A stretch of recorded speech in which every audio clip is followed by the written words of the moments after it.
Attention, attention everyone. We will soon be arriving at the Grammary main residence. Thank you for riding with us today. I, Hayadu issei, and the rest of my fellow peerage members as well as Yumi had been riding a train through the Grammary territory after leaving for the underworld. We had been on the train and I and the other new members had to go through a proper identification process since this was our first time in the underworld. Yumi had to go through a special process since she isn't a devil or fallen angel.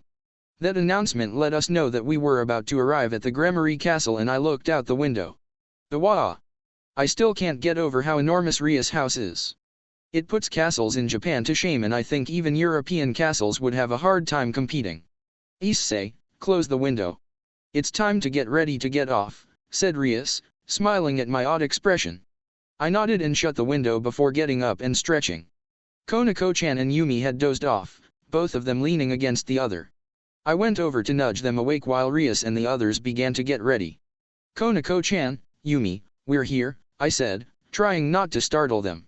Nay, senpai, just a little longer, said Konako-chan, cutely, while snuggling into Yumi. Not now issei. Whined Yumi who waved me away. Yumi, Artemis said you forgot to pray to her last night, I said, grinning at her sleeping face. What? What? No I didn't, shouted Yumi as she jumped up. She's always so diligent about that I knew she would freak out about it. Konako-chan fell down without Yumi there, causing her to whine and open her eyes. Senpai you idiot, said Konako-chan as she rubbed the sleep from her eyes. Yumi just glared in response before yawning and stretching out. We felt the train jerk as it suddenly began to slow and I realized we were already at the stop. Alright everyone, time to get off. We'll be going to see my parents first so follow me, said Rias, simply. Sensei, you're going to see Surtsuke-sama, right? I asked, looking over at Azazel-sensei who was still laying down. Yeah. We have some things to discuss so you all go ahead. I'll be back to set you all on your training regimens, said Sensei, waving us off. Say hello to Unii-sama for me, said Rias, receiving a grunt from Sensei in response. She sighed in annoyance but the doors to the train car opened before she could say anything else. We all exited the train and walked down the steps to ground level. The courtyard stretched out in front of us to one of the main entrances of the castle and the path was lined with butlers and maids who were all bowing. Welcome home, Rias-sama. All of them greeted Rias in such a formal way. After their greeting, there were a few fireworks that were set off and some trumpeters began to play sounds that sounded like the songs they played in war movies. Up in the sky was a knight riding some feathered magical beast that I couldn't really make out. He was waving a Grammary flag. Rias, Akeno, and Kiba were completely unfazed by this welcoming event and I sighed. Although I've experienced it before, I'm still not used to these kinds of things.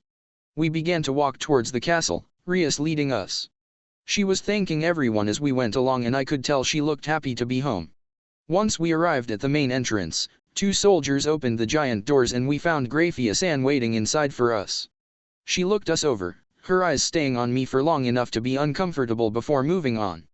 I wonder if she was still bothered by my fight with Surtsuke-sama? Welcome back, my lady. You arrived early. I have prepared several carriages to take us to the main residence, said Graphia-san, gesturing to some underworld horse-driven carriages. I had forgotten that this was just the outer gate. We still had a ways to go to reach the main residence. I'll ride with Issei, Asia, Zenovia, and Yumi since this is their first time. The others can decide how they want to ride, said Rias, walking towards one of the nicer-looking carriages. We followed her and boarded the carriages before going off towards the main residence. Honestly, sometimes I forget just how ridiculous my master's family is. We arrived at the main house a bit later and the carriages stopped at the end of a long red carpet with more servants. We exited the carriages and Graphia-san began guiding us inside. Once inside, we were greeted by a smiling boy with bright crimson hair. Rias-sama, shouted the small boy. Welcome back. Era, my little nephew is getting big, isn't he, said Rias as she crouched down with her arms outstretched. The boy ran over to Rias, giving her a short hug. How are you, Milikas? I'm alright.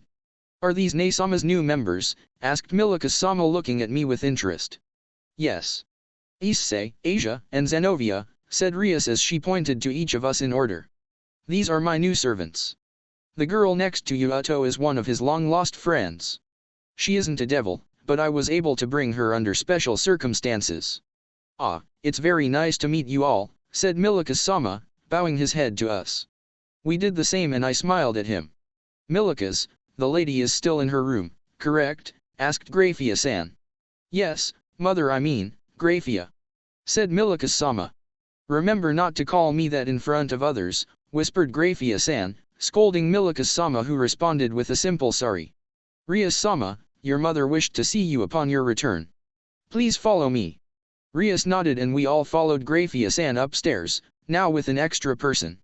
Milikas-sama was happily talking to Kiba about what had happened since they last met. We arrived in front of a room and Graphia-san opened the door for us. Rias walked in first, followed by the rest of us. Mother, I have returned, said Rias, stopping bowing her head. We spread out to her sides and I looked at her mother. Even though I've seen her mother several times, I can never get over how beautiful Rias' mother is. It's to be expected since the beautiful woman I fell in love with inherited most of her looks from her mother. Especially her enormous breasts. Ow ow ow. I yelped in pain as something pinched my cheek, hard. You know nothing will come out of staring at my mother's breasts, right, said Rias, glaring at me with jealous eyes. Sorry, I muttered before she released my cheek. Rias sighed while her mother let out a light giggle. So, Rias, is this him?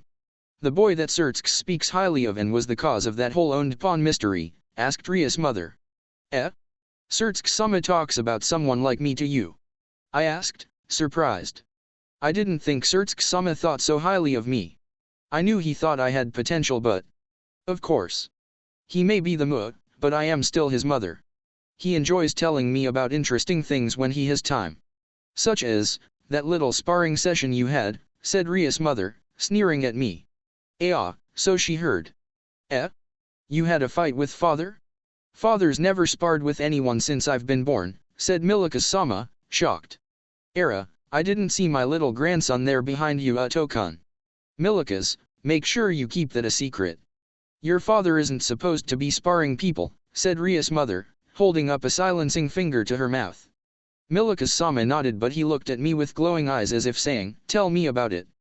By the way, to you, Hyudu Issei-san, and the other two, Asia Argento and Zenovia Korda, it's very nice to meet you all. My name is Venerana Gremory. Please treat me and my husband well. Of course, said Asia, Zenovia, and I in unison. Rias-sama, the master will return before dinner. We have had all of your luggage delivered to your rooms. Please allow us to guide all your peerage to where they will be staying, said Graphia-san. Rias nodded and we bid farewell to Rias' mother before following Graphia-san and the other maids to our rooms. A few hours later. We were all seated at a giant dining table that had more chairs than all of us present. The enormous dining table was filled to the brim with all sorts of delicious-looking food, and there were servers along the walls of the dining room, watching us as if waiting for us to need service. They must have been trained very seriously. Please eat without holding back, everyone. Enjoy as much as you can, said Rias' father, who had arrived not long before we were called for dinner. We began to eat and I still struggled with proper Western manners. I'm so used to eating with chopsticks that forks and knives feel so awkward in my hands. I glanced around and everyone was eating normally, even Konako-chan, who, in the other timeline, hadn't wanted to eat at all. Even Asia and Zenovia were having less trouble than before. I guess I should have practiced my eating etiquette. Began Rias' father after a few minutes. Rias' peerage and friend, please think of this place as your home. Anything you need or desire, all you need to do is ask.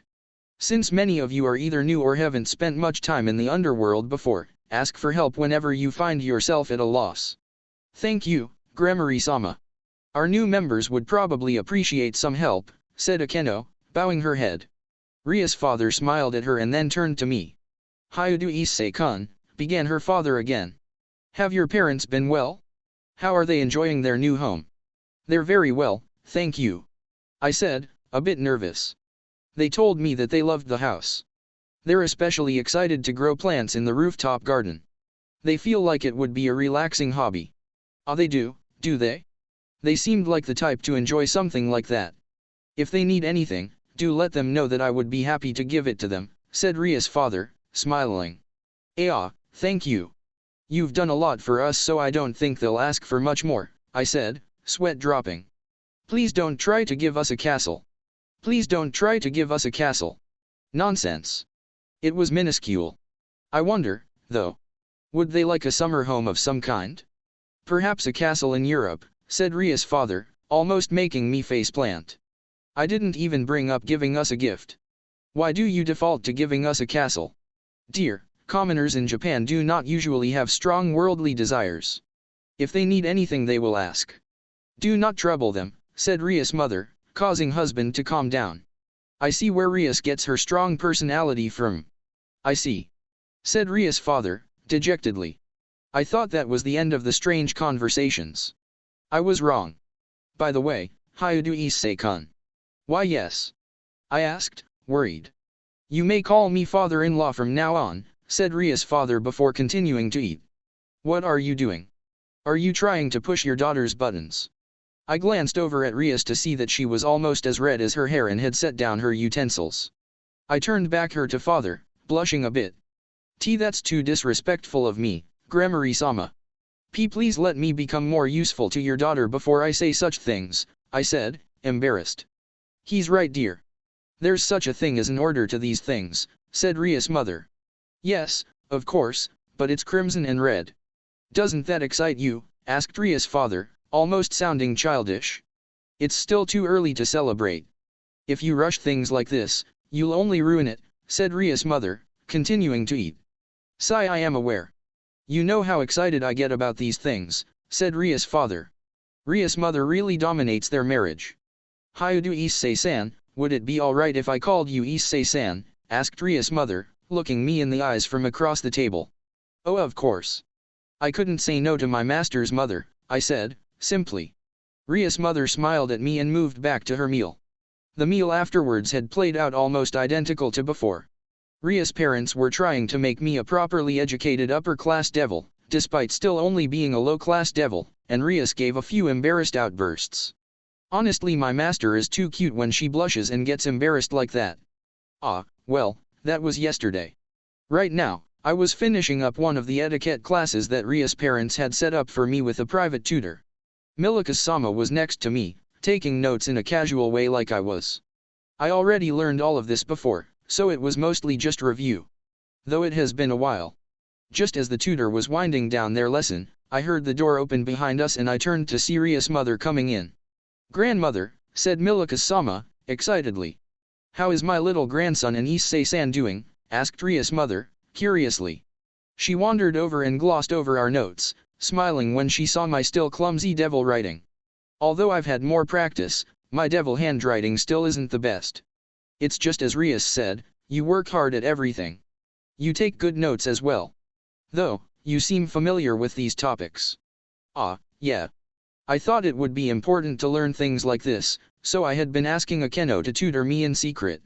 I wanted to surprise Buko, I said, embarrassed. I knew some of this from before, but Akeno had been helping me with some things I had forgotten as well as to learn some new things. Ah, I think my daughter would be happy to hear that, said Ria's mother, smiling at me. She will be returning soon, so it would be best to begin preparing. There will be a customary gathering of young devils in the Moose territory. You will have to make sure you are properly dressed. Oh, I had almost forgotten about that, I said. I almost forgot. This will be my first meeting with Sareorg-san. I wonder, will he be one of the ones to remember? We will finish here then, for today. Please make sure to review your notes prior to the next session, Milika-sama, young master, said the tutor, making me sweat drop. Ah yeah, I had forgotten about the whole young master thing. Honestly, Ria's parents like to move things quickly. Sometime later. We were currently taking the elevator up to the floor where the meeting of the young devils was to be held. Yumi wasn't with us this time since it was exclusively for young devils. She stayed back at the mansion to begin her training. Everyone, I'll say it once more, began Rias, sounding serious. No matter what happens, no matter what anyone says, stay in a calm state of mind. The people above are our future rivals and we have to keep up appearances. Just like before, Ria's words had a kind of fighting spirit to them. She had no intention to lose, but I don't think anyone will be able to stand up to us right now, being much stronger than the last time we were here. Only a few seconds later, the elevator slowed as it reached the floor we were going to and it came to a smooth stop. The doors opened, and we were greeted by an employee that guided us towards the meeting hall. On the way, we finally met them. "Sereorg-san," shouted Rias, sounding happy. That man turned when he heard his name and smiled before walking over, followed by a couple of his peerage. "Rias, it's been a while," said Sereorg-san, smiling at her. I could feel it. Sereorg-san was stronger than before. Much stronger. What changed? They shared a quick hug and Sereorg-san turned to us. "Your peerage? I see some new faces," said Sereorg-san. "Of course. I've been working hard, you know," said Rias, looking smug. "Everyone, this is my cousin, Sereorg Bale. He's the heir to the great king's house, where my mother is originally from." "Nice to meet all of you," said Sereorg-san, smiling and waving at us. "Someone from that house must be pretty strong." "Nice to meet you, I'm Zenovia, Bucco's new knight." I am Asia Argento, Riasoni-sama's new bishop." Sereorg-san smiled and nodded at both of them after their introductions before he turned to me. I looked him straight in the eyes and cracked a small smile. "I'm Hayadu Issei, Bucco's pawn," I said, simply. His eyes widened a bit in surprise. "You're the one from that whole owned pawns debacle? I'll have to have a proper conversation about that later." "I was interested in how that went," said Sereorg-san. "Later?" asked Rias, curious. "Ah, seems like something idiotic has started in there." "We don't really want to listen to it," said Sereorg-san, sighing. "Idiotic? Have the others started something?" asked Rias. "Yes. Agars and Astaroth arrived early along with my group. Zephyrdal came in after us and then started an argument with Agars. It's still going on," explained Sereorg-san. "What were they began Rias before she was interrupting by a loud explosion. The building shook for a moment and Rias looked at Sereorg before walking to the meeting room's doors and pushing them open. "This is why I suggested not meeting each other before the meeting," said Sereorg-san. We all followed Rias inside the room to find two large groups of devils on each side, ready to fight. What a surprise that this happened again. "Are we really going to fight over your own stupidity, Zephyrdal?" said a beautiful woman who was sitting at the only intact table. "TCH, I said I'd teach you about a good time in private later, you bitch, but you're being such a pain in the ass about it. All you stupid ass women of the Mu families stink of virgins and it's unbearable. If you just let me quench that smell then we could have had a nice opening ceremony," said an ugly, goblin-looking devil from the other side. "Ah, that delinquent devil again. He's Zephyrdal and the Oni-san over there was the Agar's heir if I remember correctly. I feel like an old man sighing so much from these hot-blooded young devils. I didn't want to have to get involved, but I can't let them destroy the meeting hall over something so trivial," said Sereorg-san as he passed me, cracking his neck. "I see," said Bucco, looking over at Sereorg-san. "Watch the number one devil among the young devils." I nodded and watched. Although Sereorg-san is stronger now than before, I don't think I'll lose to him. Sigvera, princess of the Agar's family, and Zephyrdal, rebel child of the Glacialabalas family. "If you two go any further, then I'll be your opponent," began Sereorg-san, releasing a strong pressure. "I won't give another warning. Depending on what happens next, I'll use my fists without mercy. For the incompetent Bale family to began Zephyrdal before being cut off. Sereorg-san had very suddenly smashed his fist into the delinquent devil's stomach, causing his eyes to bulge out in pain. A moment later, he launched away from Sereorg-san's fist and slammed into the wall, the white of eyes visible as he coughed up blood. When he fell to the ground, he was clearly unconscious. Honestly, Sereorg-san is merciless. Sereorg-san glared at the delinquent's servants and they let out annoyed sounds before rushing to their master to check up on him. He turned to the Agar's heir now and she stiffened up before turning away. "I won't start anything else," she said, simply. Sereorg-san nodded and then turned towards us. "Well, past us. Call the staff. This hall is a disaster and I won't be able to enjoy tea with my cousin while it's like this," said Sereorg-san to a staff member who was behind us. The devil nodded, panicked, and ran off. Some time had passed since that incident and the meeting hall was restored using magic. There were still some groups coming in, but Rias said that most of them were here. She and Sonakaiko, who had walked in not long ago, were greeting everyone. While they were greeting everyone, I felt something tug on my sleeve and I turned to see Asia grabbing onto my sleeve. Her face was pale and she was staring, wide-eyed, into the group of devils. Issei-san, muttered Asia. Before I could ask what was wrong, I heard a voice I wish I had forgotten. I'm Diodora Astaroth, the next head of the Astaroth family, said that familiar voice. I snapped my head in the direction of the voice, my eyes already filled with fire. I glared, fiercely, at him, but he didn't seem to take notice of me as he greeted Rias. I was about to react to that hated man's presence when I felt someone grab my shoulder. I glanced over to see Kiba holding me down, his eyes serious. Issei-kun, you can't.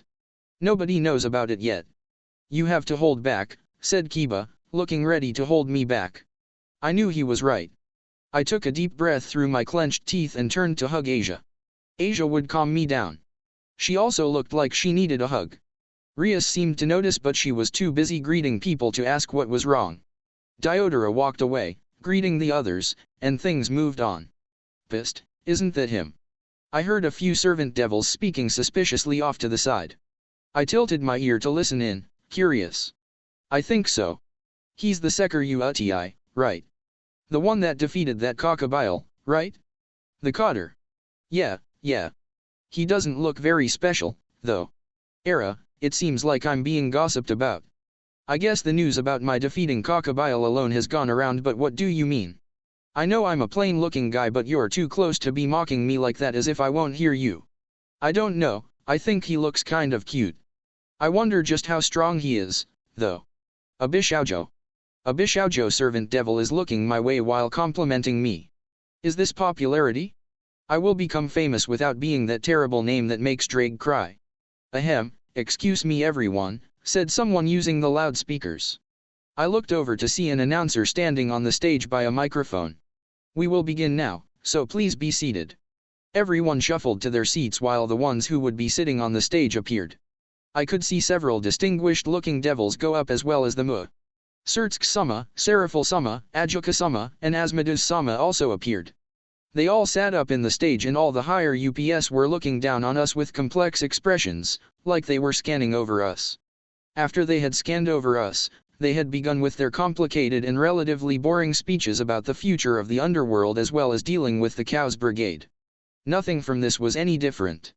Now was when it got to the interesting part. To finish things, let us hear the goals you all have for the future, said Surtsk-sama, smiling. The first to respond was Sarayorg-san, who responded seriously. I would like to one day become a Mu. HOH. For a devil of the Great King family to desire to leave it. Some of the higher UPS seemed to be interested in this. When the people of the underworld feel that it is necessary, I will become a Mu they can depend on, said Sarayorg-san, amending what Ed originally said.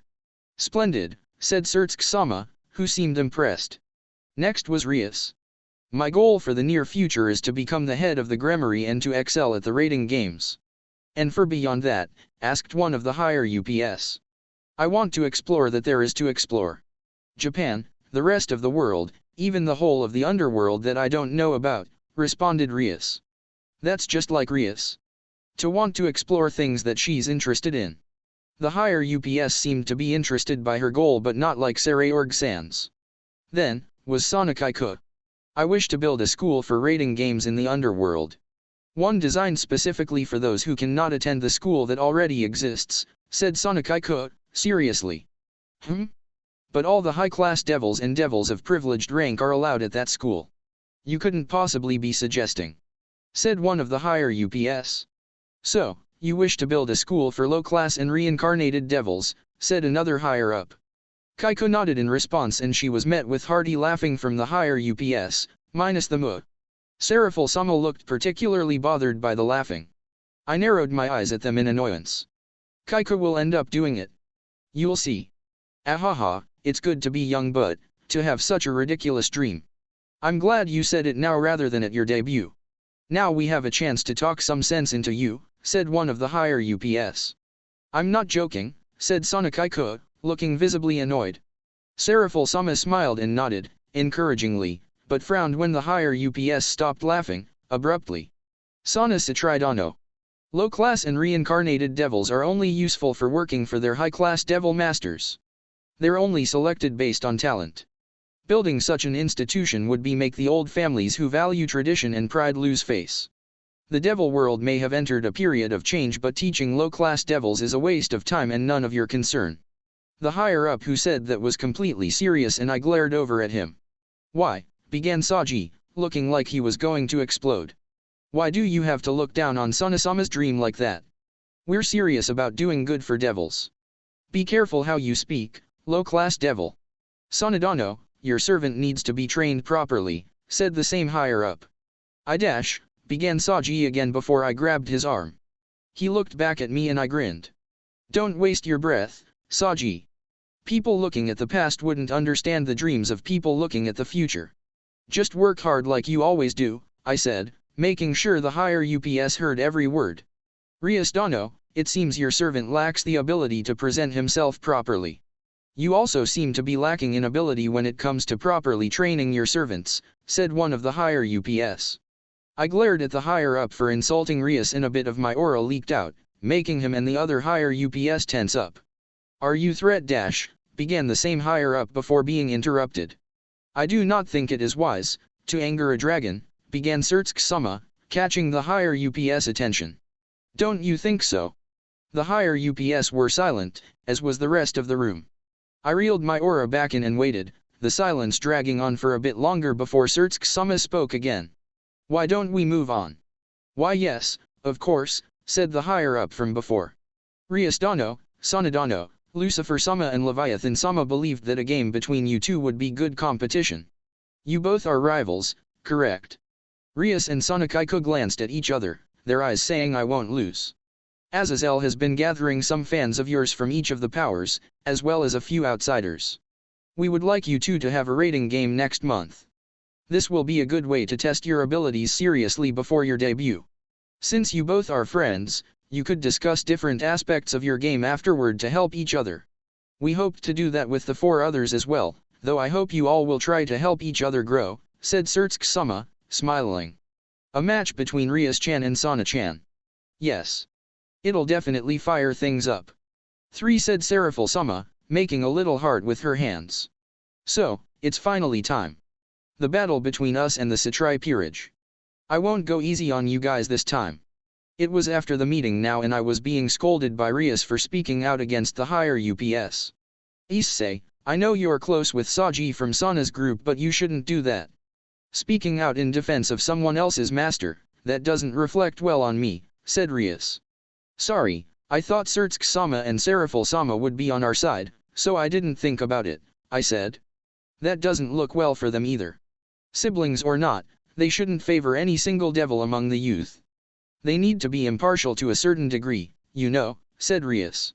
I muttered out another apology before my scolding was interrupted. Rias, said a voice from behind me. I turned to find Sanakaiko, Saji, and the vice president coming towards us.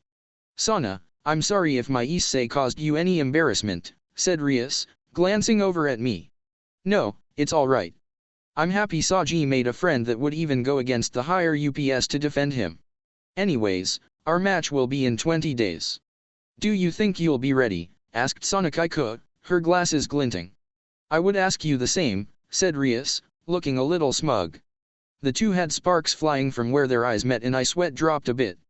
These two can be too competitive sometimes. Kaiko then turned toward me. Ise-kun, I wanted to thank you for what you said. It's nice to see there are even more people vying for the future of the underworld, said Sanakaiko, her cheeks a little red. Eh? Kaiko, what is that red on your cheeks? Well, we have work to do. Good luck with your preparations, Rias, said Sana as she turned to walk away. Saji, Tsubaki, let's go. Hyudo. I appreciate your help earlier, but Kaiku is mine. Don't even think about trying anything, you womanizer, shouted Saji before running after Sanakaiko. Mao. Even Sana made a face like that, said Rias, sounding annoyed. A face like what? Before I could ask my question, we were interrupted again. Rias, what's that face all about? Asked Sarayorg-san, who just came into view. It's nothing. Sarayorg, what are your plans? I hope you come to watch my match. I want to show you what skills my peerage and I have, said Rias, her expression shifting from bothered to competitive. Ahahaha. I look forward to it. Well, I'm interested in this one here. Your name was, Hyudu Issei, correct?" asked Sarayorg-san. "Yes. Though you can just call me Issei," I said. "Alright then, Issei. Rias told me quite a lot about the owned pawn incident when we were younger. We haven't seen each other in a while, so I wasn't aware she had finally found you. I was curious how you managed to connect to her pawn pieces," said Sarayorg-san, his eyes more curious than I expected. "Ah well, I couldn't really say. I hadn't even known that they were owned until Akeno told me some time before I met Baku. From what I understand, they were connected to my soul, but I couldn't say how," I said, not being completely truthful. Said Sarayorg-san as he looked into my eyes. It seemed like he was judging what I said. Could he have seen that I was hiding something? Well, it is a strange case. I was only interested because of what happened a long time ago. I looked at him, confused, since I hadn't heard of any incident involving my pieces with Sarayorg-san. I looked over to Rias for answers and she shrugged. "Back when we were little, sometime after your pieces first became yours, Sarayorg had come over to play chess. When he touched your pieces, he said that he felt strange and had a vision of an older him fighting a crimson warrior. I thought he was just seeing things, but he said he felt something from the vision," explained Rias. I felt an incredible sense of excitement from seeing the fight. Although it seemed to be at the end of the fight since the warrior beat me down. The incredible fighting spirit I felt brought something out of me that I had never felt before. I think I've worked harder than I would have, believing that I might one day face that warrior in battle. "I look forward to it," said Sarayorg-san, grinning. "It's strange though, when I look at you, I feel just a bit of that excitement again. Is it because your pieces are within you? From what I've seen of you in your balance breaker form, from photos, you don't look at all like that crimson warrior. But it's me. I guess photos of me in my true queen form haven't shown up. Since Rias didn't see the vision, she probably doesn't even realize it was me. We should probably head back, issei. Now that the meeting is over, we'll have to begin training," said Rias as she came to stand next to me. "Of course. You and Sana are going to have a battle next month. Sorry to eat up all your time. Good luck, Rias. I'll make sure to see your battle through to the end," said Sarayorg-san, grinning. We waved goodbye to Sarayorg-san and were off back to the Gremory main residence. "So, we have days, huh?" said Azazel-sensei. We had arrived back at the main house and were in a wide living room with several servants along the walls. Sensei was sitting in a relaxed position while the rest of us sat proper. He looked like he was doing calculations in his head, probably figuring out how to divide us up for our training. Things would be different this time since we're so much more advanced. "I was told that you already have a list of training schedules for us," said Rias. "Yeah, I made them on my way back from the meeting with the MU. I plan to have you all start tomorrow since it's already late. Things will probably get intense, though. I also have plans for the Satrai group as well. It would be bad if I'm seen as being biased," said Sensei, waving his hand nonchalantly. "Anyways, gather in the garden tomorrow morning so I can give you your schedules. Make sure you sleep well. Some of you won't be getting much rest during your training." "Yes," shouted everyone. The next day. "Alright everyone," began Azazel-sensei, looking at us who were all in a line, Yumi sitting on some marble railing off to the side. "I'm going to go through all of you and explain what you should work on. All of you guys are actually quite a bit stronger than the average youth of the devils. The Gremory, Satrai, Bale, and Agar's groups are the strongest groups of young devils that have been seen in a while, but the Gremory and Bale groups are exceptional. You guys are the top when it comes to raw power, but there's a lot you could still work on." Sensei glanced up and down the line and then chose to walk over to Kiba, who stood waiting for his training regimen. "You've already got a good grasp on your balance breaker, but your body still doesn't seem to handle it all that well for extended periods. You should train to be able to use it for an entire day. For the first 5 days, that will be your main goal. Keeping it out while using it for the whole day. I asked for Surtsk to lend me your master. He'll be coming after the first 5 days. He plans to train you again for a few days and then leave you to practice on your own," explained Azazel-sensei while handing Kiba a piece of paper filled with detailed notes. Kiba nodded and Sensei waved him off. Kiba left, following a servant who was to guide him to an open area to train. Sensei then moved on to Zenovia. "Zenovia, your goal will be to use Durandal while not destroying everything. Your goal is to put out the same power you usually do while controlling what you hit. You waste a lot of power hitting a wide range that you don't need to hit. Work hard to control its power and you'll be able to last longer in battle, explained Sensei, handing a paper to Zenovia just like Kiba. Next is, Akeno, began Sensei before moving to Akeno. So, you've gotten very good at controlling your fallen angel blood and your lightning is impressive. Your problem is that you've focused too much on your lightning. It's important to keep up with training your use of the other elements. I want you to spend this time training to use the other elements with the same power as your lightning and also combining them together for even stronger attacks. Also, don't forget about defensive techniques. All right, said Akeno while receiving her paper. She and Zenovia were guided off to start their training, too. And now Gasper. I'll be putting a lot of my focus on you since it will be difficult for you to train. You will be spending all of your time training that strong sacred gear of yours. Of course, you also need to deal with your stage fright. It slows down your reaction time. Become a devil your master can be proud of, said Azazel Sensei, grinning. Why yes, said Gasper while receiving his paper. Although Gasper became a little braver after the fight with Sarayorg's peerage in the previous timeline, he can still be a wimp. It will be important for him to work hard on that. Now for Rias, began Sensei, Rias standing tall. Since Rias hasn't gotten her memory back, she's the farthest behind us in training. I'll need you to spend this time doing two very important tasks. 1. I need you to spend all your free time reading up on the raiding game. Not just the rules, regulations, and strategy guides, but also famous past games. Learn everything you possibly can until the very last minute before the game. Being knowledgeable about different strategies and methods of achieving victory in the game is the most important duty of the king. The second thing is for you to work on the overall power of your magic. Whenever you're not studying, you should be sparring with Akeno using your magic to strengthen it in yourself. Hell, get a servant to read you the raiding game records aloud while you spar if that helps you be more efficient. Just make sure you work hard on those two. To be completely fair, you're probably the weakest in the group right now. Issei aside, Akeno, Kiba, and Zenovia could probably defeat you in a battle. Gasper and Konako need a bit more training but they would be able to as well. Rias looks frustrated now. I know. I have to work hard so I don't disappoint my precious servants, said Rias, her eyes burning with fighting spirit. Azazel Sensei grinned and nodded before turning to Konako-chan. Konako, I want you to just focus on strengthening your ki. I have something for you, but it won't be ready for a while, said Sensei. Konako-chan tilted her head, cutely, in confusion, wondering what Sensei could mean. Asia, I'm going to have one of Rias' servants take you over to a few of the major devil hospitals. It will be important to train your stamina up by healing many times, said Sensei, speed by Asia as well. Poor Konako-chan and Asia seem to have just been glossed over. Anyways, issei, I'm sure you know I don't plan to play any games, began Sensei before a big gust of wind blew down from up above. I glanced up and smiled. Sensei is putting me up against a dragon. I said, happy to see Taninasan again. Well, for the first time in this timeline. Taninasan flew down and landed, creating a cloud of dust where he was.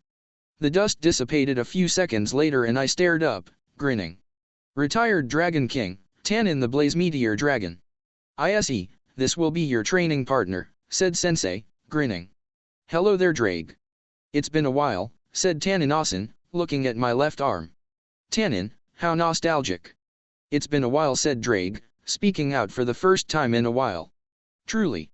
This possessor of yours, he's the smallest I've seen. How interesting that he also seems to be the strongest, said Taninasan, looking over me. Oh? You'd be surprised. Unless you hear about that said Drake. Heard about what? I asked, curious. Young man, did you think I would come if Azazel was the one to call me, asked Taninasan. I shook my head and he crossed his arms. Surtsk told me to come after telling me an interesting story. I'm curious to see how you fare against me without that strange attack of yours. For trying to keep it a secret, Surtsk-sama sure is telling a lot of people about that. I shouted in shock. Honestly, Surtsk-sama, you're even more laid back about these things than I thought. Ha ha ha, laughed Taninasan before looking down at me. Anyways, Drake, I'm curious, how would you estimate his potential? Drake was silent for a moment and I looked at my left hand, curiously. I wondered what Drake thought we could reach in terms of power. Well, he's already surpassed the amount of power he would have had if he used Juggernaut Drive. I think his power is something that could even surpass my own when I was at my prime, given half a century or so. As a devil, he'll live long enough to achieve that. Impressive, said Taninasan, rubbing his chin. So, Azazel, how do you think his training should go? If he's that strong, there's not much I could teach him. Well, you see, I thought about it and issei is probably close to your strength at 100% minus that uber forbidden move. His 100% in his current form versus 100% using the full power of his sacred gear are pretty different, though. I'd like for him to spar, seriously, with you without using his sacred gear. Bringing up his base power will help out quite a bit. He also doesn't have any experience fighting powerful dragons either, so this will be a good idea. With that terrorist group that seems to be a mix of different mythologies, there's no telling who we might face, explained Sensei. Taninasan listened intently to what Azazel Sensei had to say and then closed his eyes as he thought. Yes, that would be a good idea. I've never trained a possessor of Drake before, but I've also never trained someone who could rival me in power. I may not have one of the weaker Dragon Kings, but that's still impressive. All right, we'll start immediately, said Taninasan. The limit is 20 days. Don't wear him out too badly, Tanin, said Azazel Sensei, nonchalantly. Oi. You're not the one who's going to work their butt off fighting a Dragon King in nothing but their base form. Don't say it like it's nothing. Now then, the rest of us should go to begin our training. I hope you all do well, said Rias, a fire in her eyes. Issei-san, please be careful, said Asia as she was guided away by a servant.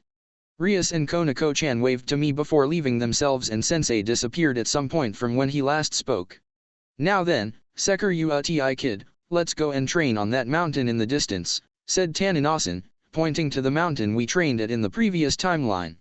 Your first bit of training is to race me there. You can't use Drake's power as Azazel said, but feel free to use your dragon wings. You can release them without using your sacred gear, correct? Yes. I said before releasing my dragon wings. I also pulled out my devil and angel wings for good measure. If we're going to be racing, more wings will be useful. Ah, so you do have them?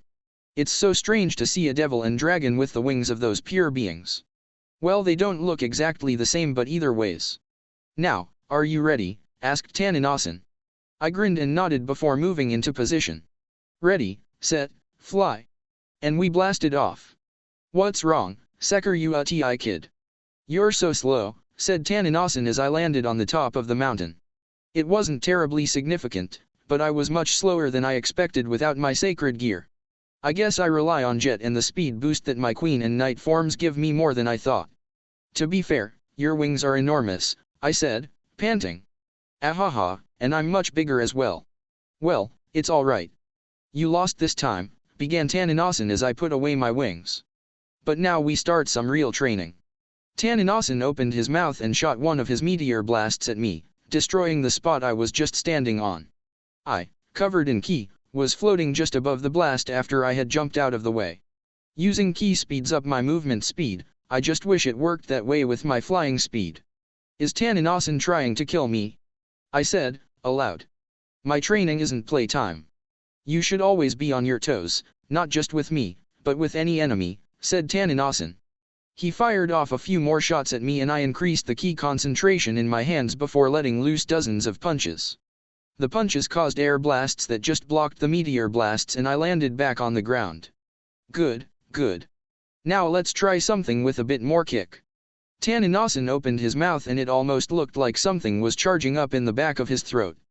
I leapt back a bit while creating a spear of light in my hand. I increased its size and prepared myself. Great meteor strike.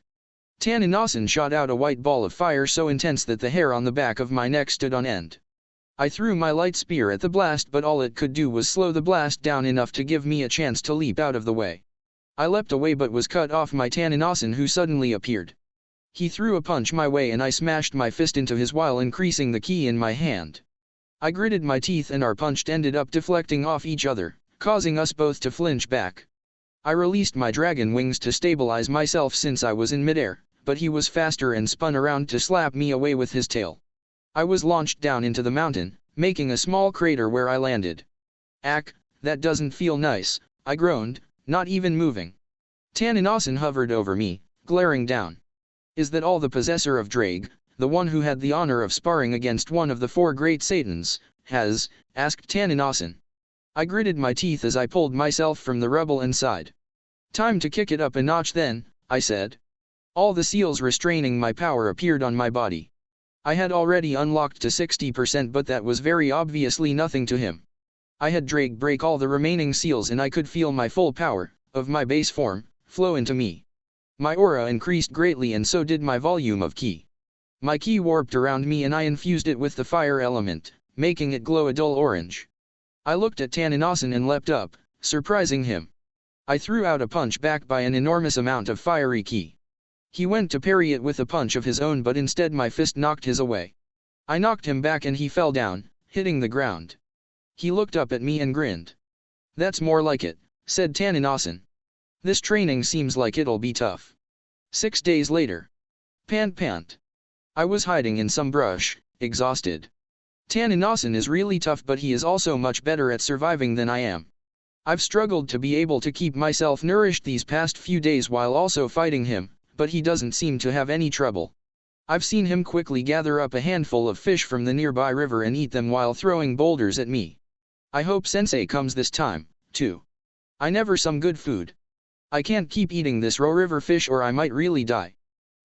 So he misses his sensei, does he? Said a voice from behind me. I turned and looked up to see Azazel Sensei floating with a tied-up sheet in the shape of a bag. I brought something, since I know you suck at survival. Thank you, Sensei. I shouted as he tossed the bag to me while also flying down. Is Taninasan?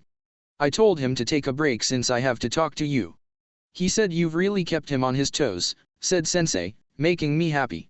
That fact that I can keep someone like a former Dragon King on their toes shows how strong I've become. I know that Surtsk-sama didn't really go all out in our fight or else I would have easily died, but Taninasan is clearly not holding much back. He only holds back when he's trying to teach me something. So, I began while pulling out a rice ball from the sheet. What is there to talk about this time? Konako-chan shouldn't have collapsed and Akeno shouldn't have any serious issues with Barukil-san. Well, it actually is related to Akeno, began Sensei, causing me to raise a brow. It's about that. That. So, it's almost finished? The cloned body for Akeno's mom? I asked, surprised. Yup. It's pretty good, much better than I anticipated. We've kept it a secret from Barukil as well, so we can surprise him. We're just running a few more stability tests. It will be cleared for use after your battle with the Satrai team. You left the stone with Off-Eyes back in Kyoto, I assume, asked Azazel Sensei. Ah, yeah. Off-Eyes should have the gem with Shuri's soul in it. Will it take long for her soul to attach to the new body? I asked, curious. It's so close. Akeno's mom is almost alive again. It should be immediate. Souls don't like to be free and prefer to attach to the nearest, soulless thing. Her soul should be more inclined to attach to something living rather than unliving, so we shouldn't have any issues. I'm looking forward to it. Barukil, I've almost righted a bit of the wrong I did to Akeno's father, one of my best friends, said Sensei, looking off, happy. I want to thank you again. If it wasn't for you and Off-Eyes holding onto Shuri's soul I wouldn't be able to do something like this. Sensei, it's also for Akeno. I want her to be happy, I said, seriously. Heh, those girls are lucky to have someone kind-hearted like you. Do well to conquer them all, said Sensei, making me grin and mutter out, and of course. Well, then, I'll have to go now. I'll let you get back to your training. I will, however, need your help the day after tomorrow with Konako. She needs some guidance in key training and I can't help much with that. I nodded and Sensei grinned at me before flying off. As soon as he was gone, I heard a roar and sighed. Back to training, I guess. It's finally time for Konako-chan's training to begin. I was currently walking with Azazel Sensei to the room where Konako-chan was warming up.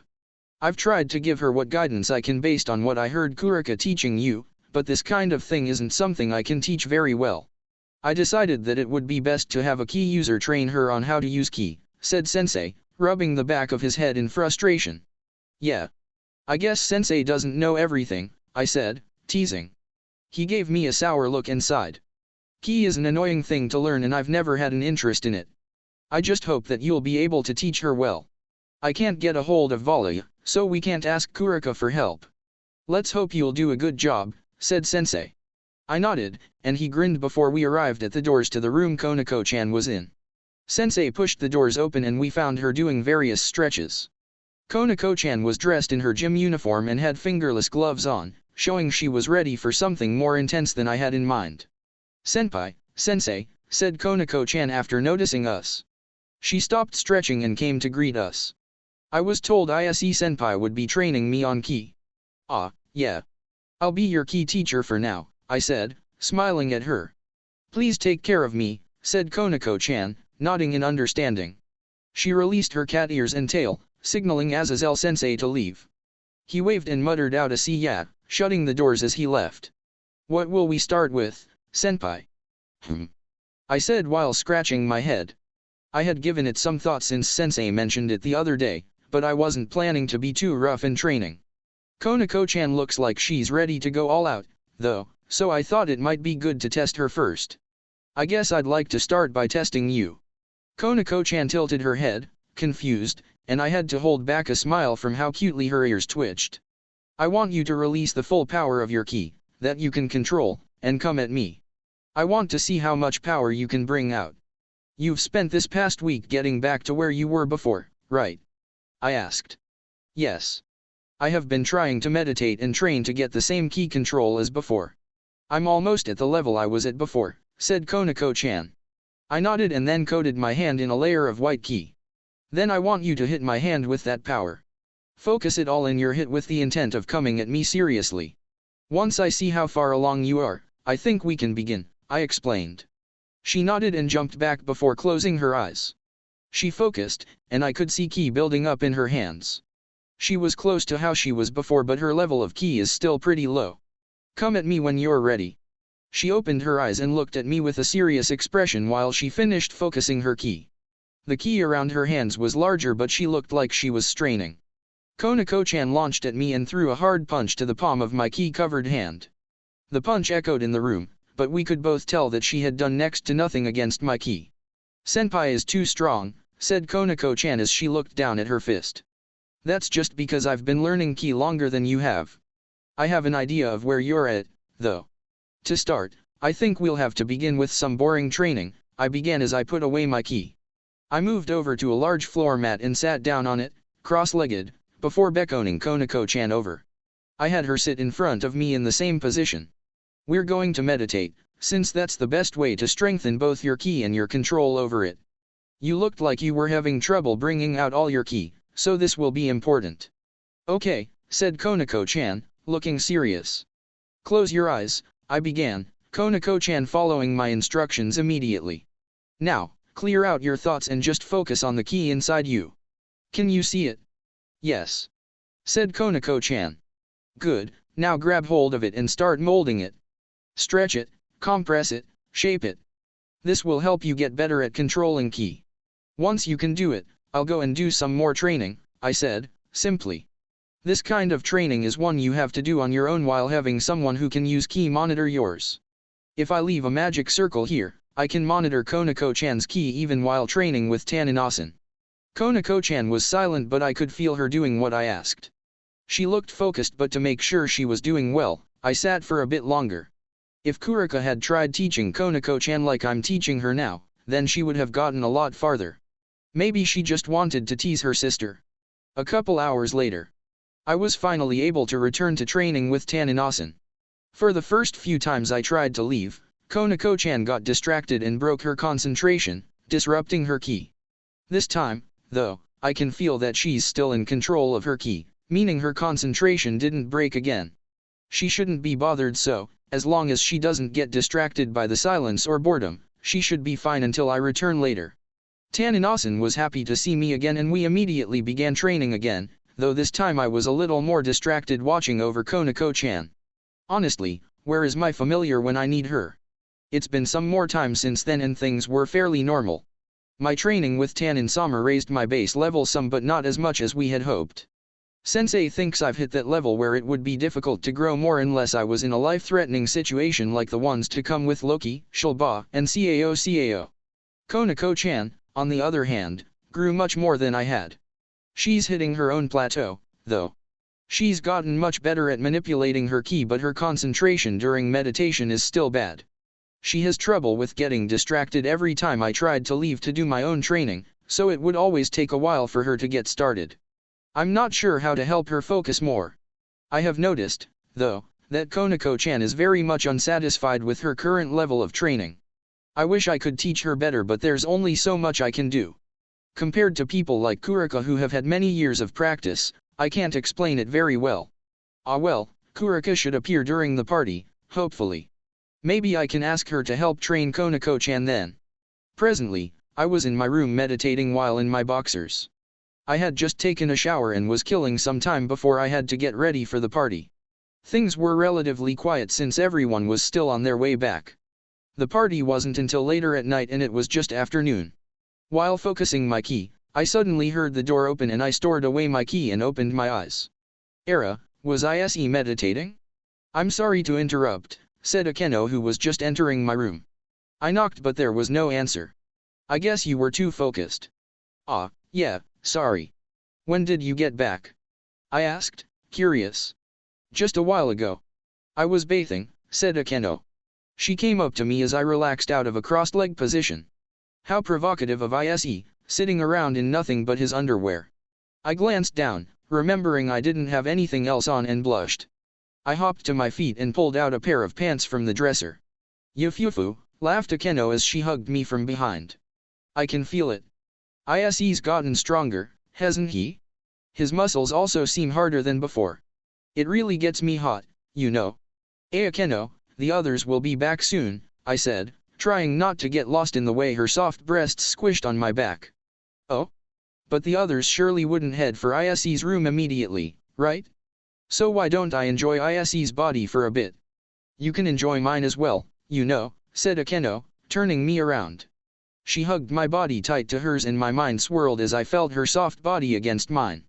Her breasts pressed against my chest, her soft thighs pressing against mine, and she was clearly not wearing a bra as I could feel her nipples pressing against me. I blushed and Akeno put on her S face, meaning that she had gone into that wonderful S mode, I mean. Not wonderful. That's the mode that causes her to tease me without end. What am I supposed to do with this temptation? If I give in even just a bit, Rias and the others will come in. It always happens like that. Isse's body really is pleasing, moaned Akeno as she rubbed her hands on my chest. She seemed as fascinated by my muscles as I was with her breasts. It was kind of exciting. Akeno looked up at me and her face was flush, and she looked at me with eyes that said, I want something. If you tease me so much you know I won't be able to hold back, you know that, right? She stretched up towards my face and I couldn't help but lean in. Our lips were about to touch. Knock knock knock. Akeno and I glanced over at the open door to find a fuming Rias. Ahem. I hope I wasn't interrupting you too, said Rias, whose glare was piercing right through me. Era, isse was right. Rias always shows up when we try to do something naughty, said Akeno, her face still red. Is Akeno Fukubacha with isse-san? Asked a voice from behind the door. Asia poked her head in and her eyes immediately began to water. Isse-san and Akeno-san were doing something perverted, weren't you? Akeno-san is trying to get ahead of me again. Yufufu, Asia is cute when she gets jealous. Rias, on the other hand, gets so serious, said Akeno, glaring over at Rias. Akeno, said Rias as she came over to us and pulled me towards her. How many times must I tell you, childhood friend or not, isse belongs to me? But isse wasn't disliking what we were just doing, right isse? And either ways, isse has become too manly for me to resist. Even you, Rias, must be wanting him when you look at him, said Akeno, putting on a devious smile. Rias tensed up a bit before glancing over at me. She bit her lip as she looked me over before looking away and crossing her arms. Well, I can't say you're wrong, but still. Control yourself. We should be getting ready soon anyways. Uni-sama asked me to come early to talk for a bit about how our training went, said Rias, blushing. Musama did, asked Asia. Era, if it's Surtsk-sama then we don't have a choice. I hope we can continue later then, isse, said Akeno as she winked at me. Rias fumed a bit at what Akeno did, but the trio of girls left, leaving me alone in my room. I sighed. I need to take a cold shower. Sometime later. Taninasan had come to pick us up a bit later and we had arrived at the high-rise hotel that the party was going to be held. The area for the party was right along the edge of the Grammary territory just outside a large forest. When we arrived, we were informed that Surtsk-sama, who had asked us to come earlier so he could talk to us, had to deal with some matters and wouldn't be able to see us. Having arrived early, Rias decided that we should go up to the room the hotel had prepared for us to rest before the party. We were currently sitting in the room, just an hour before we would have to enter the meeting place. So, now that we have some time, I was wondering how everyone's training went. I haven't seen most of you lately, so I became curious, said Rias, looking interested. I feel as though I've improved my speed and power a bit, but I didn't create any special techniques or anything. I had my sensei work me quite hard, so I'd like to think I've improved some, said Kiba, smiling. That's good. Yuto is someone I wasn't very worried about since I know you work hard during your training sessions, said Rias. I've gotten better at handling Durandal. It doesn't take much to make it listen to me now. I haven't created any kind of techniques either, since I spent most of my time increasing my base level, said Zenovia, fidgeting with the dress she had on. I worked hard and have improved a lot with using my sacred gear. Sensei said I've reached a good level. And he also had me do intense training on my stage fright, said Gasper, his eyes tearing up as he thought about his training. Under Senpai's training I can control ki better. I want to get stronger, though, said Konako-chan, looking a bit frustrated. Rias smiled at Konako-chan and patted her head. As long as you did your best, I'm sure you've improved a lot. Don't worry too much about it for now, said Rias, comforting Konako-chan. I spent a lot of time healing people and I think I've increased my stamina a bit, said Asia, looking proud of herself. Asia probably helped a lot of devils during those 20 days. Good job, Asia, said Rias, smiling and nodding. Rias then turned to me, her eyes expectant. Well, I don't think I improved much. If anything, my reaction time has improved, but I don't think I got stronger. Azazel-sensei and Taninasan think I've reached a plateau that will be difficult to surpass unless something serious happens, I said, simply. That's around what I had anticipated, said Rias, smiling. I didn't think Tanin would attack you seriously and it's always difficult for people at your level to improve. Before I could say anything more, we heard a knock on the door and Kiba went to answer it. A moment later, the Satrai group was walking in, all of them dressed nicely. Sana? Bored in your room? Asked Rias, curiously. Well, that of course, but I also came to make my declaration. I feel like we're close enough to the date, don't you think, said Sana Kaiko. Era? You've never been very competitive with me, Sana. I'm surprised, said Rias, standing up to face Kaiko. Well, this time is different. I'm putting my dream on the line, so I felt I should be a bit more serious than normal, said Kaiko, adjusting her glasses. They glinted in a sort of superior way. I see. Well, I don't plan to lose for both my dream and my precious servant's sake. I'll declare it as well. We will win, said Rias, confident. Not if we have anything to say about it, said Sonakaiko, also confident. The room was silent, and I could feel the tension between both our groups. Even Saji was glaring over at me with a lot of fighting spirit. Honestly, I was almost bothered by the fact that I knew we weren't going to lose to Kaiko's group. Not when I will have to use most of my power to not insult them.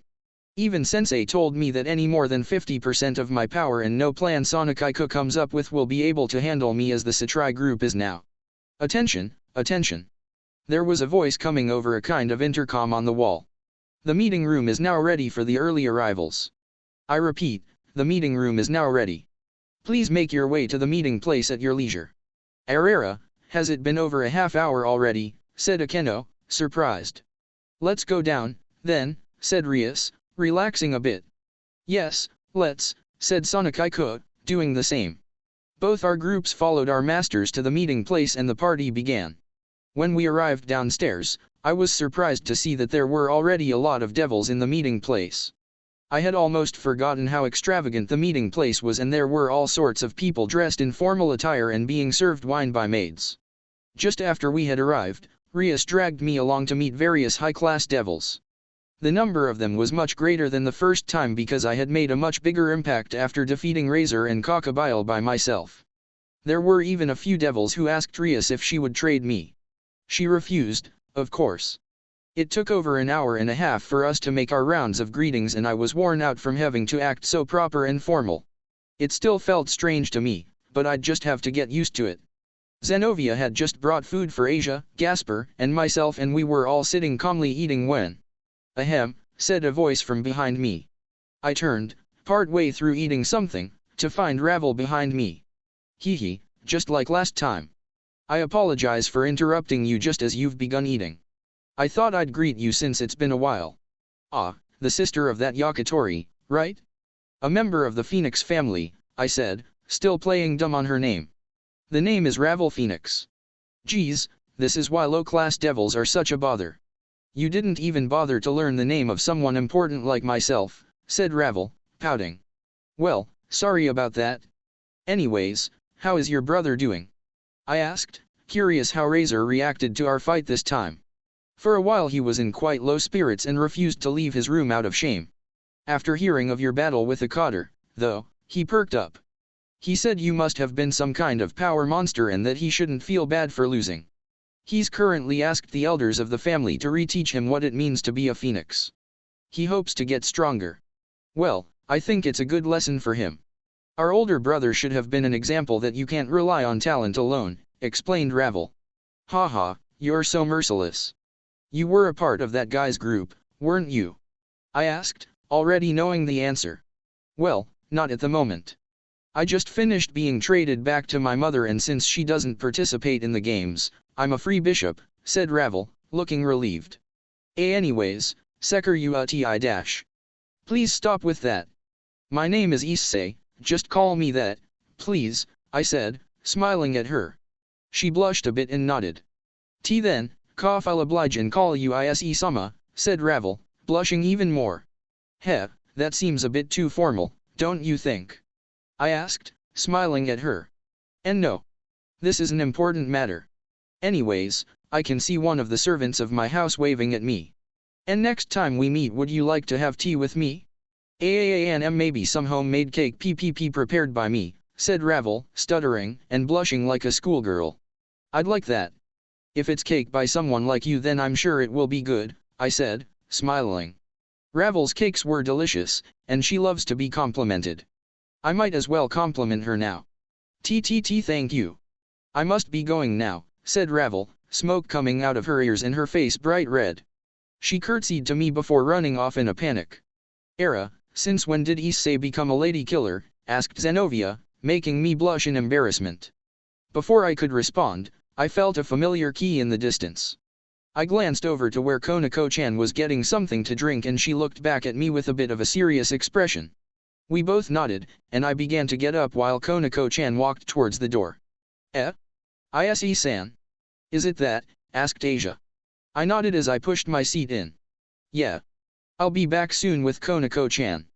Zenovia, don't eat my food, I said, scolding. Zenovia just grinned at me and I sighed. I walked towards the doors and out of the room. I could see Konako-chan wave to me as the elevator doors on her elevator closed. I walked over and hit the button for the elevator and waited, patiently, as another opened up. Just like before, as the doors were closing, Rias slipped in. What's wrong? Your expression changed, asked Rias, worried. Konako-chan and I felt a familiar key. She's going to go first, and I'll follow, I said, simply.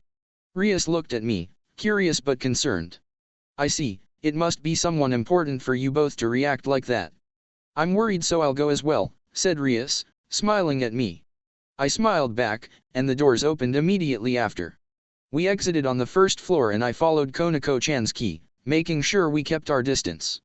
Rias and I eventually made it into the forest and we wandered through the shadows of the trees until we came across the familiar opening. I put my arm out as Rias followed me and she stopped, both of us then hid behind a bush. We watched Konako-chan look around, her expression nervous since she would be meeting her sister again for the first time in this timeline. I felt like things would be very different this time around because of my interactions with Kurika. Konako-chan stopped looking around and focused on where Kurika's key was. Kurika then walked out from the brush, looking confident, but I could tell she was nervous. It's been a while, hasn't it? Asked Kurika, sounding serious. Nay dash, Sama. Said Konako-chan, her emotions kind of everywhere. Hello, Chiron. Your Oni-chan's come to visit, said Kurika, smiling at her. What is Nei-sama doing here after so long? Asked Konako-chan, wondering how things have changed this time around. Nya, Chiron is making such a scary face, began Kurika before smiling. Don't worry, I just had a bit of business to take care of. Of course, I would be interested if I heard about a big party, though. I came over to see how things were. I guess he's been teaching you about ki properly if you managed to feel the bit of ki I let out to attract you. Konako-chan was silent but nodded in response to the last thing she said. Naniways, so I heard that you've become a member of that Grammary group? I don't have anything against them in particular and I was told you would be safe there. Well, there was also something else I was almost hoping for when I came here. Well, Naya, I doubt you'd agree and he wouldn't be very happy if I tried to do anything nefarious with you, even if you are my precious sister, said Kurika, sighing. I was about to come out of the bushes, thinking Kurika knew I was there when Baikao leapt down next to her. It must be nice, huh, Kurika? Getting to have a family reunion like this.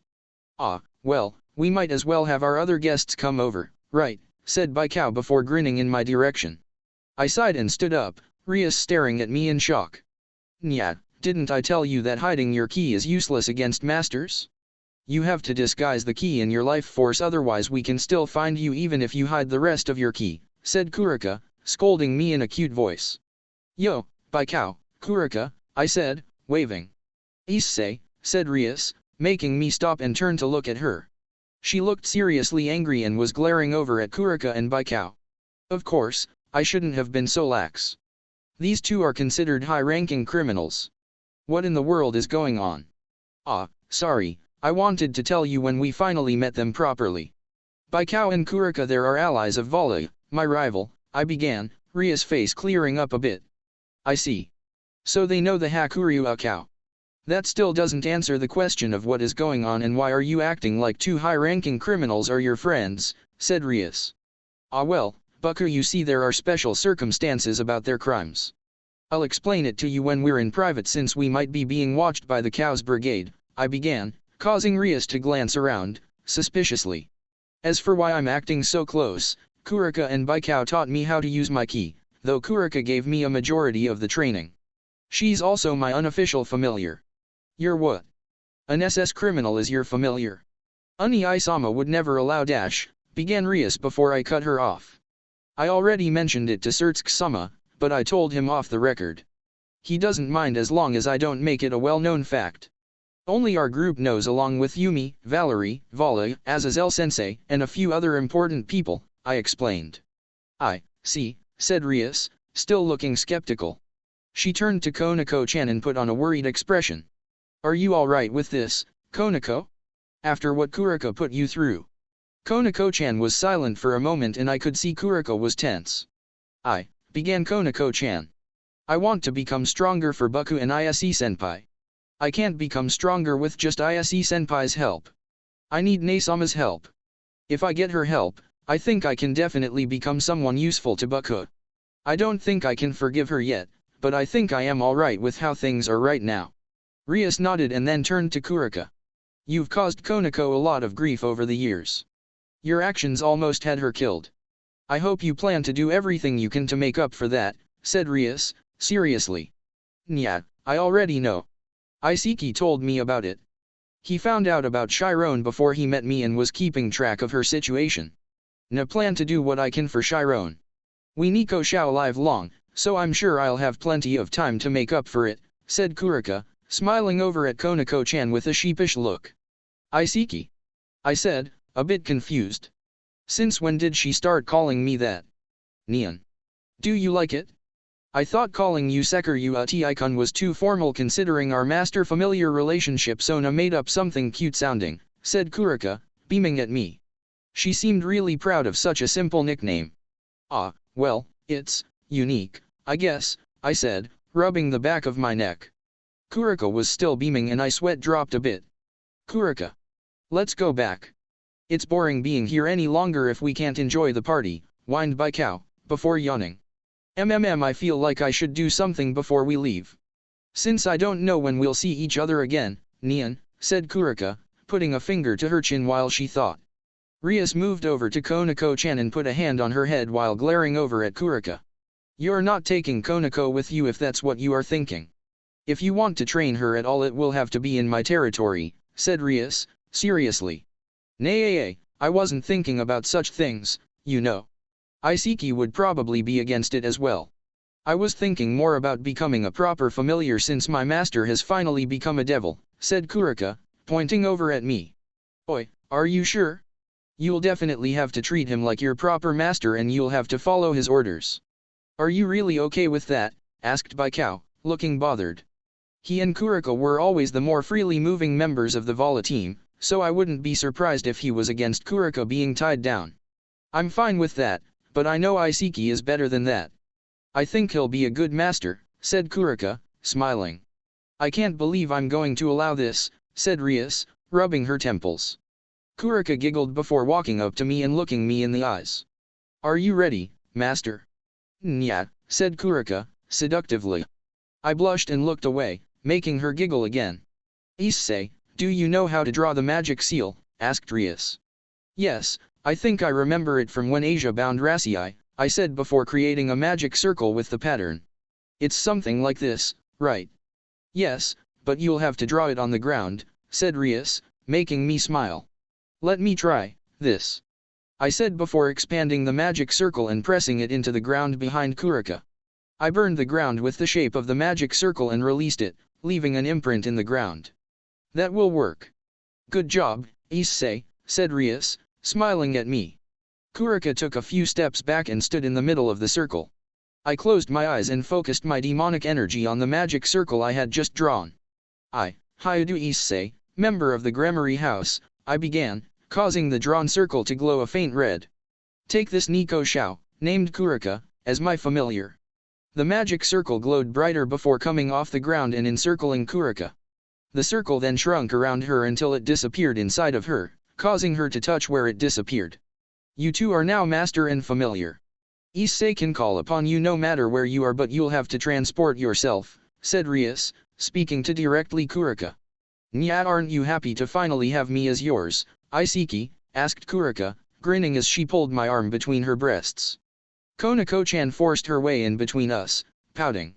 Nei-sama, get off. Ise-senpai belongs to me, said Konako-chan, clinging to me while she glared at her sister. Konako-chan is so cute when she gets jealous like this. Niahahaha. So Chiron's also fallen for Iseki? It seems it's true what they say. Strong dragons always attract all sorts of women, said Kurika, smiling. Well, I think I'll end it at that, then. Volania will get mad if we waste too much time. Let's go, Monkey-san. Kurika opened up a spatial tear and waved before disappearing through it. Nice seeing you again, little dragon.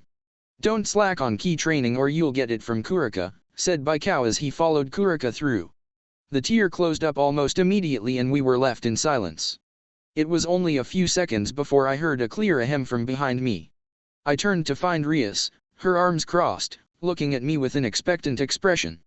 I think you have some explanations for me, said Rias, smiling. This is going to be a long night. It's been some time since we met Kurika and Baikao again. We had gone back to the party, which hadn't been cancelled this time because Kurika and Baikao's visit had only been found out by the Mu and a few other high-ranking devils at the party. Surtsuke-sama seemed happy that I had officially made Kurika my familiar, but he wanted me to continue keeping it a secret. I promised to explain everything to Rias when we got back to the Grammary household and she seems to understand that Team Vala were double agents for our side. Now we were on our way back to the human world on the train leading from the Grammary territory. Konako-chan was presently asleep, as was Gasper, both of them using my lap as a pillow. Although I enjoyed Konako-chan's soft head on my thigh, Gasper being in the same position gave me mixed feelings. One important thing to mention is that the battle with Kaiku's group had passed and it was a slaughter. Sonokaiku asked me not to play around during the battle despite knowing just how powerful I am. Rias also asked that of me, since she didn't want to insult her rival and best friend in their first rating game. Sensei was right in that using 60% of my power would overwhelm anything Kaiko tried to do. Using Saji to try and suck out my blood didn't work because the key surrounding my body blocked his line of connecting directly to my body. Any attempts Kaiko made to hide herself or confuse us were thwarted because of how well Konako-chan and I could follow her and her servant's key. In the end, we wiped them out with almost no trouble and we received high praise from the higher UPS who had watched the game, including the Ji-san from Europe, Odin-sama. I had heard that Sonakaiko's group still received praise from all the strategies she came up with and that she shouldn't feel back because our group, mostly myself, were too powerful for even devils experienced in raiding games. I heard that Kaiko was particularly depressed, but she said that she wouldn't back down from just this. I'm happy it didn't hurt her too much. Either ways, I could feel the train jolt a bit as it was coming to a stop and I nudged my two sleeping Kaoruhei awake. We walked off the train and I waited, irritated, for the scene to play out again. Now then, everyone. We'll be returning home now and began Rias before being interrupted. That bastard was here. He walked up, causing to wonder why another of the young devils was here. Asia Argento, he began, looking at Asia who was holding back her trembling. After all, Asia knew exactly what happened that day when she helped Diodora, and how all the pain she endured was for nothing. We finally meet. So it's you, said Asia, her voice shaking. She glanced over at me and I could tell what she needed. I walked over behind her and put a hand on her shoulder, calming her down a bit. It also helped me not want to smash this bastard's face in. Oi, you stranger. What do you want with my Asia? I said, trying to scare him off. I'm glad that you remembered me, said Diodora, ignoring what I said. Oi, you shithead. Last time I was just a worthless, weak secker uti devil, but this time I've accomplished some serious deeds, you know. Don't ignore me like I'm a nobody so you can try to hurt Asia again. You're, Diodora, aren't you? The heir to the Astaroth family, said Rias, curiously. Yes, said Diodora before trying to take Asia's hand. She flinched back into me and he sighed. Asia, I came to meet you. You saved my life that time so long ago. I heard you suffered greatly for healing me that time. I'm sorry about that. I wanted to find you again after that, but I wasn't able to. When I saw you at the meeting, though, I thought it was fate. Destiny. I want you to become my wife, Asia. I love you. I was seething so much at his words that I almost let out some of my bloodlust when he said, I love you. I wanted to break his handsome face in and make him suffer for what he did to Asia. I knew it wasn't time, but it was almost painful to hold back. Asia grabbed my shirt and I relaxed a bit since I knew that Asia was extremely unsettled by having to relieve this situation. I am sorry but I couldn't began Asia, nervously. Diodora put up a silencing hand. Please do not give me your answer yet. It's been far too long, and I know that I must win your heart first. I will be sure to keep in contact with you so please rest easy, said Diodora. He gave a quick farewell and disappeared with a magic circle leaving us all dumbfounded. Rias noticed again how Asia and my reactions were to Diodora, but she didn't seem to want to get in the middle of it just yet. 2 weeks later. This morning I finished destroying the 5th package sent by that bastard Diodora to try and win over Asia. Asia, of course, didn't even want to look at the gifts or letters. She was trying to ignore what was going on, but she was noticeably quieter at school and home. Hyudo, said the perverted girl with glasses, Kiryua. Kiryua became good friends with Asia and Zenovia just like before. She also seemed to want to be friends with me as well, rather than tease me as a member of the perverted trio. Motohama and Matsuda were currently out of the classroom, trying to spy on the girls in the restroom. Kiryua, what's up? I said, knowing what she was going to ask. I wanted to ask about Asia. She seems to be acting weird. I had wondered if something happened, asked Kiryua, looking worried. I'm glad Asia has someone outside of our group that cares about her so much. Well, some complicated things have come up that have been stressing her, I said, trying not to reveal too much. I glanced over at Asia who looked to be having a happy conversation with some of the other girls in class. I could feel Kiryua's stare and I turned back to look at her. I wonder if it's because she has so much competition, said Kiryua, smiling at me. I sighed and looked off. I wish that was the problem, I said. Oh? Did Hyudo finally succumb to Asia's cuteness and do something to her? Asked Kiryua, sneering at me. I blushed and jumped up. That's not it. Why do you always have to think about that? I asked. That's because Hayado, although being a favorite of the girls in school, acts perverted with the girls he's close with, said Kiryu, grinning. I groaned before slumping back into my seat. I guess that's still true. At least I'm not hated by the girls of this school like before. Attention, everyone, said the teacher, catching our attention. Kiryu went to sit down and everyone looked at the teacher. Where did Motohama-kun and Matsuda-kun run off to? Well, that's fine. I wanted to announce that we will be receiving a transfer student. Shouted all the class except Asia, Zenovia, and myself. Yes, I know it's strange when we've already received several transfer students this year with Zenovia, Asia, Hayado, Yumi, and Valerie, but we have another latecomer. Please welcome them with open arms, said the teacher before going out to get the new student. I wonder if it will be another cute boy like Hayado-kun, said one of the girls in class. I hope it's another beautiful girl, shouted one of the guys, excitedly. Some of the other boys cheered out.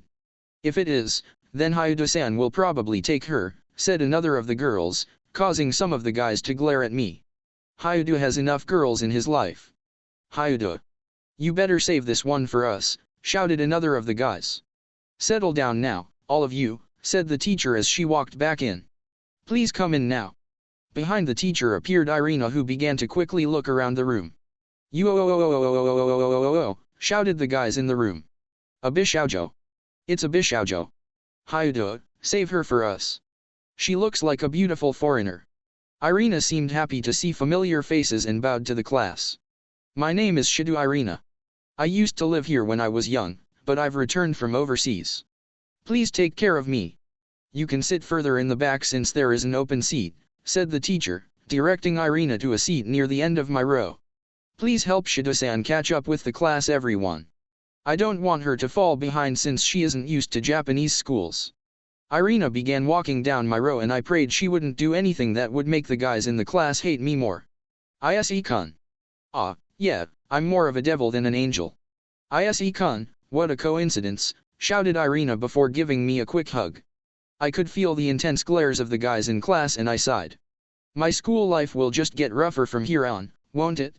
So, how come Irina is here? Asked Yumi, who was sitting cross-legged on the floor next to one of the couches. Irina, here, is going to be joining us here at Kyoahu, said Rias, simply. Hi everyone. I've returned, shouted Irina, happily waving at everyone. Shido Irina-san, I welcome you to Kyoahu Academy, said Sonokai-ko, calmly from the background. She looked a bit restless, probably still feeling the defeat. I've come as a messenger of the angels since Michael-sama wanted someone from heaven's side here, explained Irina.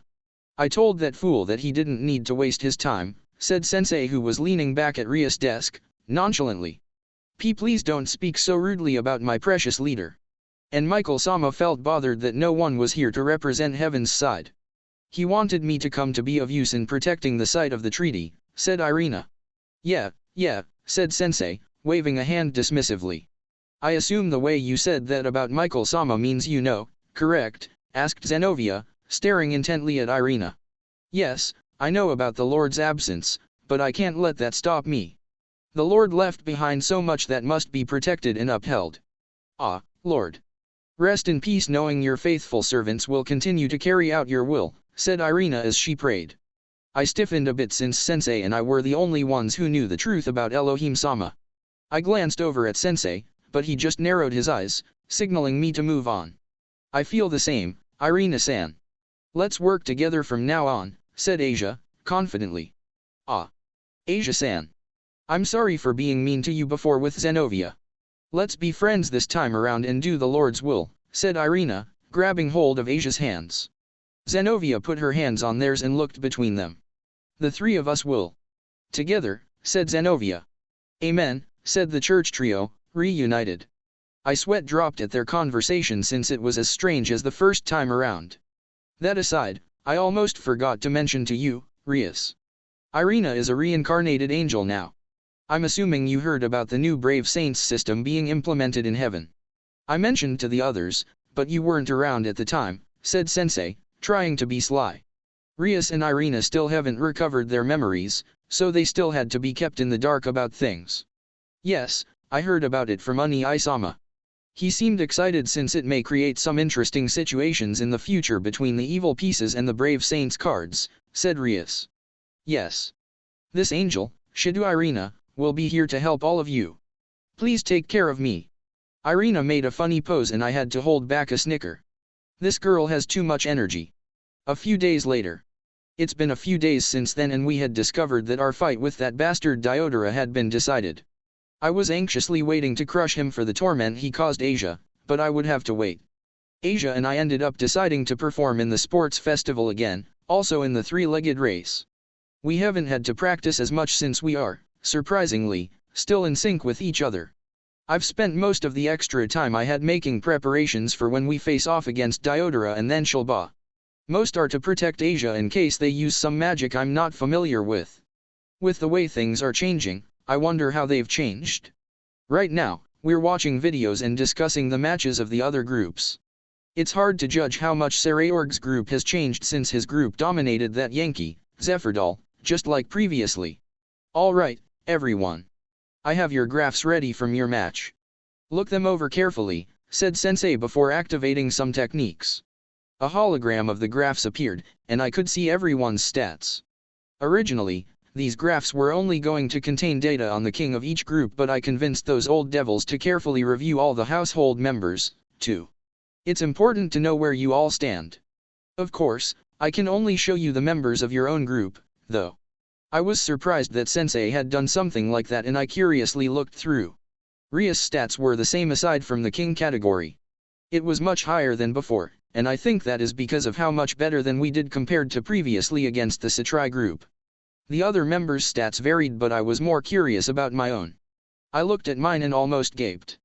The categories shown were Power, Technique, Support, Wizard, and one I didn't know, RU. Aside from Support, all of them were maxed out, Support only being about 3/4 full. That's what being an all-rounder means, issei, said Sensei, grinning at me. I looked up at him, still surprised. Among the young devils, you have the highest stats, even beating Sarayorg, though only because of wizardry. Sensei, what is the RU category? I asked. RU stands for rank up. Everyone except the king has this category. It's another request I made. Those old codgers would normally be against it, but I gave them a good argument and Surtsks looked excited for it, explained Azazel Sensei. It's essentially a percentage of how likely the higher UPS think you will rank up to high or ultimate class devil. Among you, only 4 are expected to make it to at least high class, those being, you, issei, Akeno, Kiba, and Zenovia. Issei, you're the only one who is guaranteed to become an ultimate class devil. All the higher UPS, as well as the who voted, Surtsks, Sirafal, and Ajuka, all believe in your potential. You should feel proud of yourself for that. I was staring wide-eyed when Azazel Sensei said something like that. To think that all the higher UPS and MU believe in my abilities so much. I'll have to thank Surtsk-sama, Serafal-sama, and Ajuka-sama when I see them for having so much faith in a simple guy like me. I felt someone hug my side and I glanced over to see Konako-chan hugging me, her cat ears twitching in a cute way. Senpai has worked harder than almost any devil. He deserves praise every once in a while, said Konako-chan, smiling up at me. I smiled down at her and pet her head, making her purr. Thank you, Konako-chan, I said, simply. Yufufu, it's true that issei has worked hard. I wonder if he's worked harder than even Sarayorg-san, said Akeno, catching my interest. Speaking of that guy, it's been decided that he will be your next opponent after Diodora, said Sensei, making all of us tense up a bit in excitement. So early? I thought we would fight Glacialabalas first, said Rias before seeing a crying Zephyrdal surrender on the TV where the matches were playing. I guess someone that pitiful wouldn't be able to fight anymore. You catch on fast, said Sensei, mockingly. You guys should be careful. His group is stronger than you think. Azazel Sensei's words were different this time. He was telling us who remembered that Sarayorg wasn't the only one to get stronger. So, his peerage have also increased in strength. I guess it's not surprising that Sarayorg would train them harder while he was also training himself harder. While I was deep in my thoughts, I felt the surge of a familiar magic circle and my eyes unfocused as I focused on it. So that bastard was going to come and try to trade Bishop, huh? I didn't want him anywhere near Asia, so I created a magic circle in the palm of my hand that blocked him from teleporting here. Rias noticed it immediately and I could feel her become wary. Issei? What are you doing? Nothing terrible, Bucko. I'm just keeping out annoying visitors, I said, smiling. She seemed suspicious of me and walked over. Issei, if you're blocking someone important from coming here scolded Rias. Issei, you shouldn't block them. Let them in now. You shouldn't use your powers for things like this, said Sensei, surprising me. So this is something I shouldn't stop? I grudgingly released the magic I was using and a magic circle with the Astaroth symbol on it appeared a couple seconds after. I sighed, irritated, and I felt Asia drift behind me while Konako-chan keeping hold on me. They both know I don't like this bastard so they're keeping me from doing anything that could get Rias in trouble. Diodora appeared a moment later and his magic circle disappeared. Hello all. It is I, Diodora Astaroth. I hadn't heard anything back so I came to check on Asia. Hello, Diodora. What brings you here, said Rias, crossing her arms. I came to discuss some things about Asia. It was quite strange, though. It took a bit of time for my magic circle to teleport me. Are your defenses that thorough, Rias-san? Asked Diodora, walking over to her. Rias glanced at me and then back at him. He followed her glance but seemed mostly confused. What is it you want with my dear Asia? Asked Rias. Well, I will just say it directly. I would like to trade Bishop, said Diodora. I ground my teeth together at his words and Rias didn't look particularly happy either. You know, Diodora, some might call this sort of thing an obsession, don't you think? Said Rias. Ahaha, well love can do such things, he began, making a bit of my aura leak out in anger.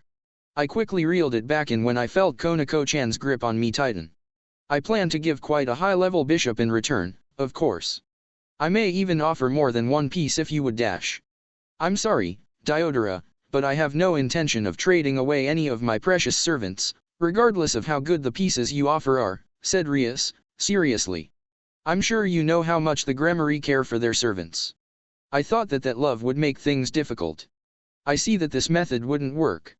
I will return for today, but, Asia, began Diodora, looking past Rias at Asia who was still partly behind me. I will not give up on you. Asia trembled a bit against my back and, before Diodora could walk towards her, Rias cut into his line of sight. You know, Diodora, you asked if my defenses were strong enough to block your teleportation. They aren't, said Rias, smiling at him. If not for that then, said Diodora before looking around. When he looked in Akeno's direction, she giggled and pointed over at me. He looked at me and then sighed. So, the filthy dragon, well, I have to return now. I had heard just before coming that the date for our game is soon. Only 5 days. Please prepare well. And then he was gone using another magic circle. I breathed out a heavy sigh and glared at where he was. I'm going to end up killing that bastard before Shilba does at this rate. I turned my head to look at Asia and stretched my arm out to pat her head.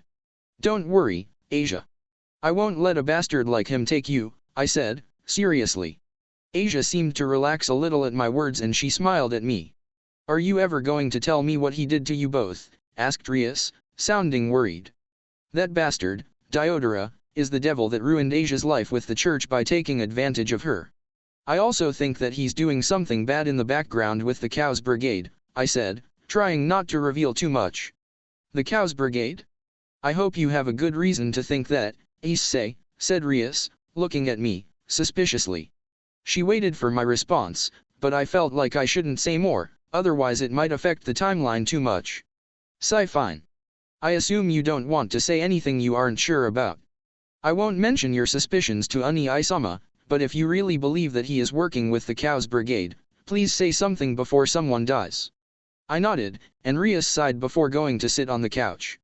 Sensei played the next match that we should watch, and things calmed down after that, for now at least. 3 days later. I sighed as I looked at myself in the mirror. Just like before, we were getting interviewed by a big devil TV program and I was stressed since I had to do this sort of thing again. I didn't want to waste time like this when I was busy making preparations, but I didn't really have a choice. At the very least, I was curious about how this would go. In this timeline, Oppai Dragon doesn't exist. Would I still be popular among the kids? Maybe they would find something else to like about me? I felt a wonderful sensation on my back and I smiled before looking up to see who it was. I could see Ria's reflection as she wrapped her arms around my neck. You look bored, issei, said Rias, smiling at my reflection. Ah, yeah, but I'm more stressed. I don't want to say anything that will get you into trouble, I said, sheepishly. I feel like I had been doing that a little too often lately. Rias let out a muffled laugh and tilted my head, confused. So you were aware that you were doing that? Asked Rias, teasingly. I blushed and muttered out a sorry, causing her to tighten her arms and bring her face next to mine, leaning her cheek against mine. It's fine, issei. I know that is just how you are. You won't take insults or threats against those you care about lightly, and you refuse to back down. I can't say it doesn't cause me trouble, but I can't be angry with you for it. You are one of my precious servants. Ah, Rias, you really make me happy when you say things like that. You really care about us.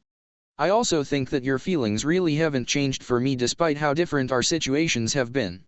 I really hope you do remember, Rias. Issei. Rias' tone changed. I know that you and Asia aren't comfortable talking about it, but, what happened, between you and Diodora? I couldn't answer immediately since Rias still doesn't know. On top of the fact that Diodora hasn't done everything I hate him for yet. But I began. You know that Asia once saved Diodora using her sacred gear, right? I had heard about it. Is it because of what happened to Asia after she helped a devil? Asked Rias. No, it's the whole reasoning behind it. We found out afterward that Diodora set the whole thing up. He wanted Asia to become his woman, so he injured himself and had her heal him, so she would be exiled from the church. He was going to capture her then while she was in despair. I saved her first, though, I explained, leaving out some details. I could feel Ria's aura grow a bit and her reflection showed her angry expression. To think he did such a thing, Asia, and has the gall to try and win her over after dash, said Rias, seething. That's not enough to attack him for, yet, I said, sighing. Ria's aura calmed and her reflection was confused. I think he's going to try something during the raiding game. Then we will just have to win and crush him, said Rias, her eyes determined. I smiled and put my hand on one of Ria's hands, which were still around my neck. We were going to win anyways, I said, going along with it. We won't even get the chance to have an actual game. We'll just defeat him. Rias Gremory-sama, it's time, said one of the producer's assistants. We were led over to where the producer looked to be directing things and he smiled when he saw us coming. Ah, Rias Gremory-sama and her servant. The others should There they are, said the producer before Kiba, Asia, and the others appeared together. They were following a pair of the producer's assistants. Now that you all are together, please follow me and we will begin with the interview. As we were walking, I saw posters for the different youth devil groups and on a TV in one of the main areas, there was a recording playing of Sarayorg's interview. For some reason, his happened earlier today as opposed to how it was before. We arrived at the recording studio and the producer left us in the care of the interviewer. Hello, everyone. I'll be handling all the interviews for today, said the interviewer. She looked us over and smiled. Although Rias-sama will most likely receive the most questions, a few among you will also receive many questions. The most popular ones would be Kiba Yuto-sama and Himejima Akeno-sama. Kiba and Akeno held up their hands to acknowledge their names being called and the interviewer smiled. You two have been rising in popularity as of late, so please be prepared. The other one who would be receiving a large number of questions would be Hyudu Issei-sama, the Seker Uti. Rather than rising in popularity, there's just so much mystery surrounding you that many people, devils, and other alike, that want to get to know you, said the interviewer, smiling at me. Unlike last time, she actually recognizes me this time. This is different than before, though. She also didn't mention a separate interview. I guess Oppai Dragon really is dead. Quiet down, Drake. Why don't we begin now, said the interviewer. We all made ourselves comfortable in the interview room and so the interviews started. Some time had passed, and Rias and the others had all received their questions. It seemed like I was going to be last and I could feel the interviewer and the staff outside get tense. And now, the questions for the Seker Uti, Hyudu Issei-sama, said the interviewer, smiling awkwardly at me. I waved to the camera and then turned back to her before she began. She looked at some note cards she had and then took a breath. Hyudu Issei-sama, Our first question is, what your level of power is? Well, I've been told that I'm nearly Mu class. The old Mu of course. Devils like Surtsk-sama are way beyond me, I said, jokingly. And I've experienced that firsthand. Oh. So, you're at a like such as that? We here at the station saw your statistics and were quite surprised to see your possibility of ranking up. So ultimate class isn't something you would consider out of reach? Well, I think that I would be able to reach it, however I don't know if I would be as strong as some of the strongest. I heard that some ultimate class devils could even be a threat to the current Mu. Yes, of course. Well, let's move on. The next question, who was it that trained you? Power like yours doesn't just come out of nowhere. Someone nearing Mu class must have been trained by someone exceptional. Well, I began before scratching my cheek. Those who trained me would rather remain anonymous. It would bring a lot of attention onto them, don't you think? Of course. You aren't required to answer any of these questions, especially for such good reasons. Let's move on then. This one is a popular question. I'm not sure if you are aware, but the whole owned pawn incident was actually made public and caused quite a stir.